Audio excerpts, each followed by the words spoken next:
The Las Vegas Raiders have officially released Andre James and Gardner Minshew, and yesterday we got an interesting report where Gardner Minshew was not released just the general way that you would release a player.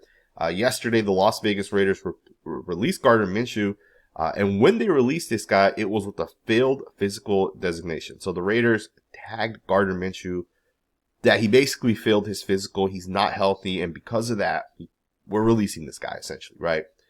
And it got some people thinking, is it possible for the Raiders to actually save the dead cap that we owe this guy?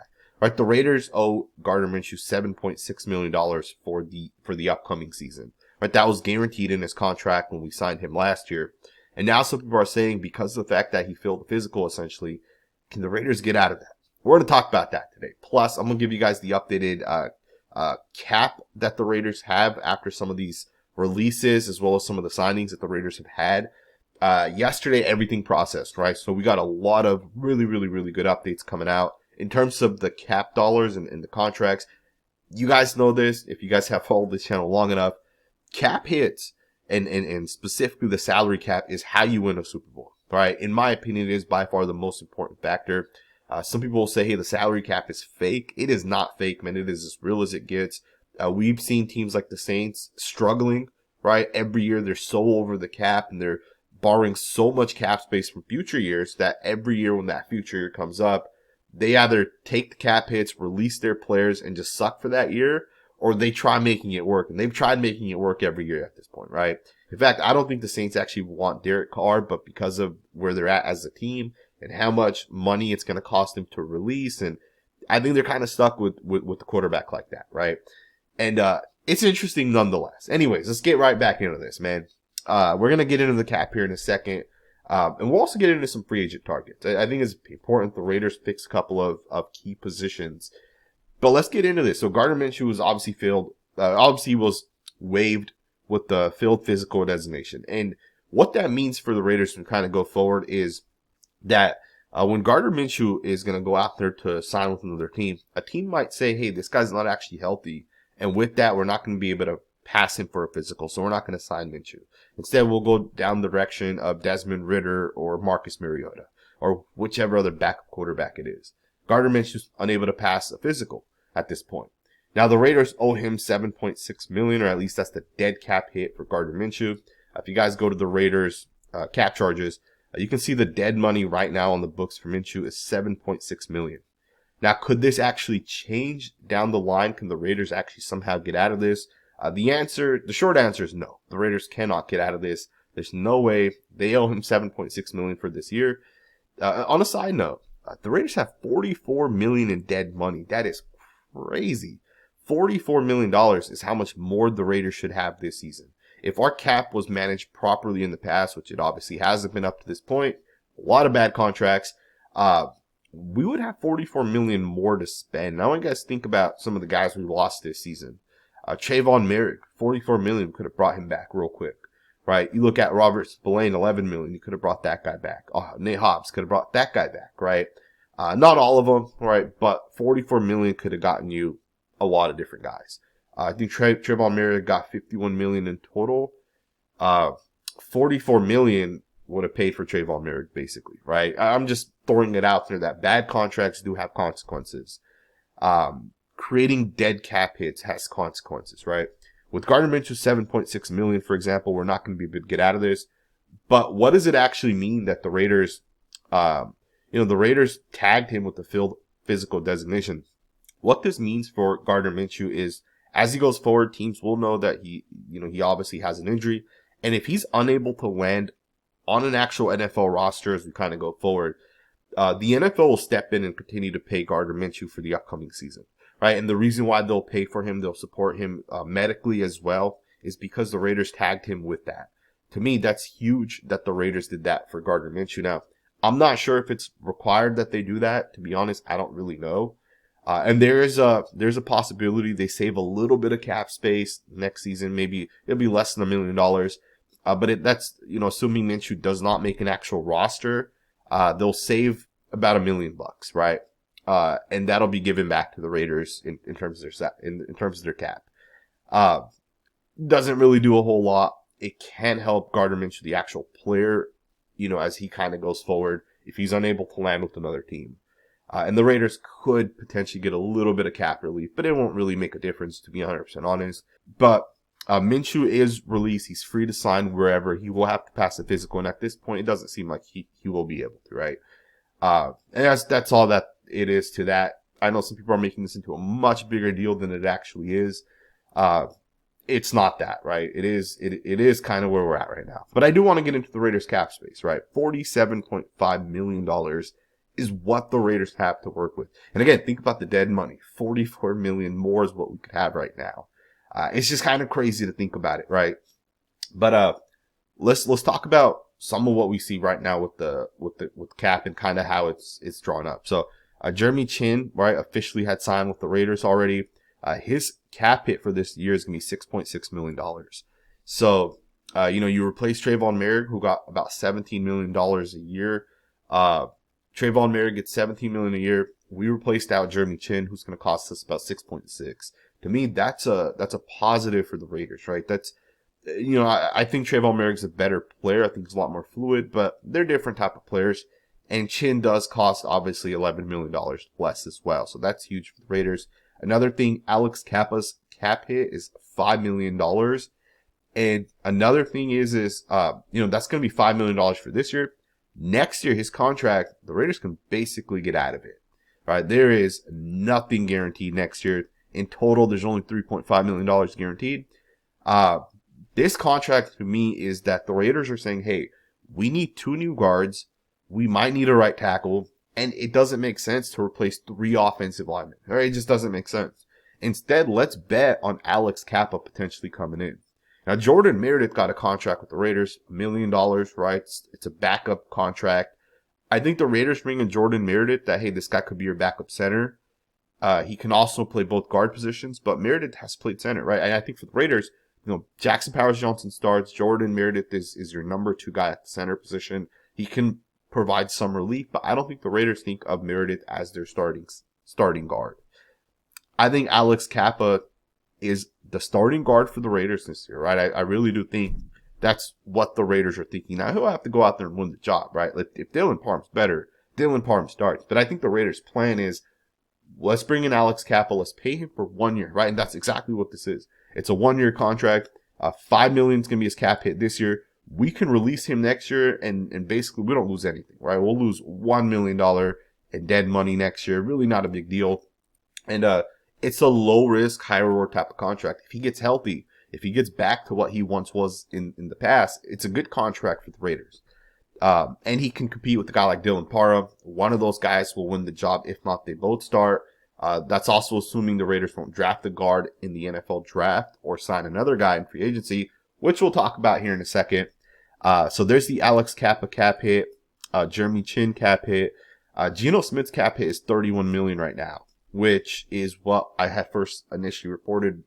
I think someone posted it would be $25 million on Twitter. I don't know why. I just believe what that person said. Geno Smith's cap hit is $31 million right now. So keep in mind the $47 million that we have left is including that $31 million. Now, Geno Smith is going to get a contract extension within the next couple of weeks. It's going to happen. I know some people don't think Geno Smith's going to get another extension or whatever. The Raiders would not have made that trade. They would not have given up a 3rd-round pick unless they had already spoken to Geno and they had already agreed to a number. Right? I can guarantee you a number has already been agreed upon. He's going to get somewhere between 40 and 45 million. I'm guaranteeing you guys that right now. That's at least a report of what we're hearing. I shouldn't guarantee it, but so what that means is, at some point this cap number will go up. Now, I think if the Raiders have 47.5 million, and let's just say, you sign, let's just say you sign 7 more players, and let's say you still have $12 million left in cap, I think the Raiders would be smart to take Geno Smith's cap hit this year and raise it, right? The same way we did with Maxx Crosby. Maxx Crosby's cap hit is $38 million. That's the new cap hit. Coming into the season, his cap hit would have only been $27 million, and they raised it by $11 million. And obviously, by raising it this year, you get cap reliefs in future years. And I think that's always the best way to do contracts. Front load them, take the cap hits now. I love that John Spytek has shown us that that's kind of what he's done with some of these with some of these contracts. Overall, the Raiders are in a really, really good spot in terms of the cap. We have a lot of guys that we'll have to just kind of figure out what their role will be this year and then as they kind of go forward. Jacoby Myers, final year of his contract. He's going to count $14.9 million against the cap. I think he'll end up getting more than that on the next contract he signs, especially if he has a big year this year. And it'll be interesting. Of course, Adam Butler, $3.8 million. It's a pretty solid number. Jack Jones has a lot to prove this year. He's at $3.4 million. Isaiah Paul-Mal's at 3.5. So we'll see what ends up kind of happening as we go forward. Let's talk about what the Raiders have to do with that $47 million. Just wrap it up here with free agency. There's 3 positions that the Raiders, in my opinion, have to target. And again, we can target these guys via free agency. We can target them in the NFL draft. I think wide receivers, specifically the Raiders, should potentially bring in through free agency. Yes, you can wait for a pick 6, and if Tetro McMillan's a good wide receiver and you trust that he's going to be a true X and he's going to be a true, I can separate in the NFL. If you believe that of McMillan and you think he'll be there, sure, I would take that over paying a free agent wide receiver. But I'm not 100% sure that McMillan is still going to be a top, 5 to 6 player in this draft. As when that time comes around, we've already kind of started hearing that teams don't think as high of him as earlier on in the process, right? And we always got to remember there's new information. It's fluid. The NFL draft is always, what we think 4 months ago, it changes when April comes around. In Mel Kiper's most recent draft, he said that McMillan is not going to go as high as people think. He had McMillan, I think, pick 22, and he was like the 3rd wide receiver off the board. He had a couple other guys ahead of him, and that was before the combine, right? Now, Matthew Golden might even be in front of McMillan. And it's just interesting. We'll see what ends up actually happening, right? But let's talk about some of these guys that are available, right? So there's been interest with Cooper Kupp and the Las Vegas Raiders. That's definitely an interesting player. Now, definitely consider it if I'm the Raiders. Cooper Kupp can play as a true X wide receiver, in my opinion. He obviously will also play a lot. He's also more of like, hey, put me in the slot. Let me run routes out of the slot. But Cooper Kupp's different than like Hunter Renfrow, for example. Kupp is more of an X wide receiver. Kupp can beat man coverage, or at least in the past he had shown it. I think he's still good enough that at 32 years old, and he's only been in the NFL for 8 years, I think he can still, have some success. But the cap and what he wants per year is going to be a big factor. But I think if there's another guy that the Raiders should heavily consider, it's going to be Keenan Allen, right? Keenan Allen to me is, he's 32, he'll be 33 here soon. He's still a good wide receiver. He can still separate. He's a true X. If you throw him a 50-50 pass, which Geno Smith does so much more than any other quarterback in the NFL, Keenan Allen will go up there and he'll catch that pass. He's still a good wide receiver. And I do think Keenan Allen's going to cost, $22 million. But if you're the Raiders, do you want to go into the draft with the idea that, hey, we have to take McMillan, we have to get this guy, or would you rather go into the draft knowing that, hey, it's fluid for us? If the best player available is Travis Hunter, we'll take him. If the best player in the draft is Will Johnson or Ashton Genty, we'll take them. Or do you want to go in there with the idea of like, hey, we need a wide receiver, so we're going to kind of prioritize that a little bit? Because if you don't get a true X, we're going to struggle on offense. And I don't think, I hope people realize how important it is to have that position locked in. You have to have that position right there locked in. And if you don't, you're potentially going to struggle as you kind of get into the season. Brock Bowers is a great weapon, but he's a tight end at the end of the day, right? He's not a true number 1 wide receiver. I'm not saying he can't play as that, right? He can, but Brock Bowers is a lot more deadly when you have a true X, you have Jacoby, and then Brock Bowers is kind of doing his thing on the inside, and you have to put tight ends on him. You have to rotate safeties on him, right? It's just different as opposed to putting a cornerback on him. Again, I think Brock Bowers is a really good player, and I think a true X unlocks that a little bit. And this free agent class has a lot of these guys as well, right? I think Amari Cooper can also play that role. A lot of Raider fans hate on Cooper. Again, I don't ever know what the hate's about with Cooper. He was a Raider. I know, the attitude maybe, or, the type of person he is, right? He's on the softer side, right? He's still a good wide receiver, right? And the Raiders still drafted him. He still spent, I believe he was here for 3 years. I don't remember if he was here for the 4th year. Or he might have been here 4 years before John Gruden traded him. But he's another guy that I would absolutely consider if I'm the Raiders. I think Kupp Allen, Cooper would be three really, really, really good options. With, of course, for me, Cooper's going to be the number one option, right? I think Cooper's the best wide receiver of the three. I think Cooper's the best free agent wide receiver available right now as well. But again, there's other guys as well. Like Tyler Lockett's another guy you can potentially bring in. Now, Lockett, to me, is a lot more similar to a guy like Jacoby Myers in terms of their like number 2 wide receivers. And then if you bring in Lockett, you're probably going to lose Jacoby Myers. If not, you'll probably end up trading him. I think the Raiders got to consider bringing in a wide receiver. Now, another thing we got to consider is going out there and signing a guard. And I don't know if people realize this.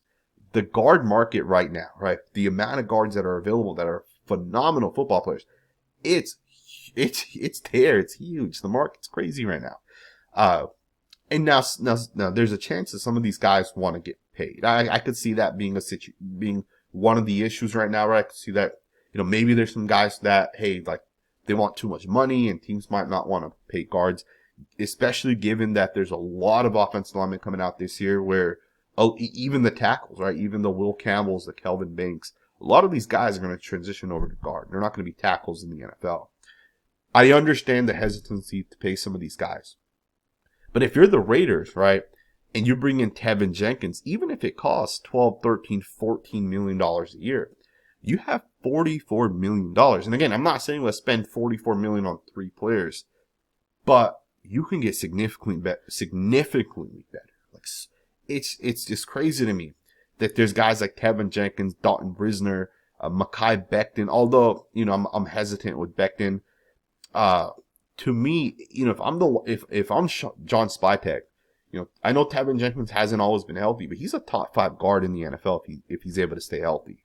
And sometimes guys, from a health perspective, get better as they get a little bit older, right? Because they're able to manage it a little bit better, right? Maybe they change their workout routine in the off season. You put Tevin Jenkins with Maxx Crosby and let these guys work out a little bit. Tevin Jenkins has the potential to be literally the best guard in the NFL. Like, that is the upside with this guy. And he's only been in the NFL for 4 years. He's played right tackle his first year. He went to right guard his second year. He went to left guard his third year. And then in the fourth year, they're rotating him back and forth. He starts in at right guard. He goes back to left guard. Right? Like, the rotation's not doing this guy any favors either. But imagine Tevin Jenkins and Jackson Powers-Johnson together. It'd be like Kobe and Shaq out there. These guys would just dominate everybody, right? Like, it would be absolutely incredible for the Raiders. If I'm John Spytek, there's no dollar you can spend better right now than on Tevin Jenkins, right? And that's my Tevin Jenkins sell to you guys for the day. But there's other options as well. Brandon Sheriff could be a guy that's maybe cheaper. Shaq Mason could be cheaper. Those are former Pro Bowl caliber players. I know they're up there in age, but remember, the Raiders had signed Richie Incognito, and we got an absolute monster for like 2 years, right? If you can bring in one of these veterans, 6, 7, 8 million, I'm okay with that, right? 1 year. We're not signing these guys for 10 years. It's a 1 or 2 year contract. Of course, a guy like Tevin Jenkins would be like a 3-year contract. Dalton Risner would probably be like a 3-year contract. Now, I think there's an issue with Dalton Risner. I do. I think there's a reason why teams aren't bringing him in. I'm not sure what it is, but great guard, but for some reason, no one signs this guy, and I don't know what the issue is.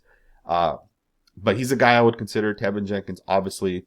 A couple other guys that I like. Ben Cleveland, I would definitely consider bringing him in. He's definitely been solid in the past. That's probably it among the guys that are there. There's a little bit of upside in some of these other guys. Obviously, Mekhi Becton's the guy I would consider as well. I hesitate with Becton, though, specifically because I think he's become a little overrated. Not that he's not a good player. I think people look at him and think of a guy that like never loses. Becton dominates, first and foremost. So we should clear that out. He's 6'6", 340. He's the thickest offensive line. He's the thickest guard you'll ever see. Like, there's not a guy bigger than him. He makes every other person look small. Right? That is a fact with Kai Becton. He's a people mover. He gets his hands on you, he's going to toss you the hell out of there. He is on the slower side, though. He does lose sometimes against speed, right? And I say he's gotten a little overrated because I think people don't realize he still loses reps, right? He is a little slow. He's slow to process defensive line games. And just because he was great on the Eagles doesn't mean he'll be great with any other team, right? The Eagles they literally have a top 5 left tackle, top 5 left guard. They have a top 5 center. They have a top 5 right tackle. They literally have top 5 at every single position on the offensive line. So for him to have success is a little bit easier, right? He has smart players around him. With the Raiders, he'll have DJ Glaze next to him if he comes over here. He will have Paris Johnson, but then, you know, who's the guy at left guard, right? So it's just something to kind of keep in mind. I will say this though, right? With Mekhi Becton, he's a good player, and I would definitely still consider bringing him in. But I'm not paying any of these guards like 19 million or 18. Like the highest I'm paying a guard would be like 13 million. And that would be for like Becton or Jenkins, maybe Risner as well. I wouldn't pay Shaq Mason or Sheriff that at all. And then finally, inside linebacker is the other position I think Raiders have to consider. We obviously lost both Robert Spillane and Devon Diablo. Now, we did obviously bring in Roberts, linebacker out of the Pittsburgh Steelers, former linebacker. But we got to consider bringing in another linebacker too, right? So if I'm the Raiders, you're either going to bring in one wide receiver, one guard, or one linebacker. And when I say that, you're paying these guys like, you know, whatever, you know, not top 5 money necessarily for their position, but like you're paying them a solid amount of money, right? You're paying a guard 12 million. You're paying a wide receiver like 18 million. You're paying a linebacker like 13 million, right? Or whatever it costs. It might not be 13, but like 8-9 million, right? And you're bringing in a guy that actually has the potential to be a top 10 linebacker. I would make the argument Robert Spillane played like a top 10 linebacker for the Raiders. If there's one guy available right now, it's going to be C.J. Mosley. C.J. Mosley was one of the best linebackers in the NFL, specifically under Robert Saleh for the New York Jets. He was phenomenal. He was such a good linebacker. The guy was all over the field making plays. I'm considering it, to be honest, it'd be inside linebacker would be the third position I would target, right? I'd go guard first, wide receiver second, linebacker would be 3 for me.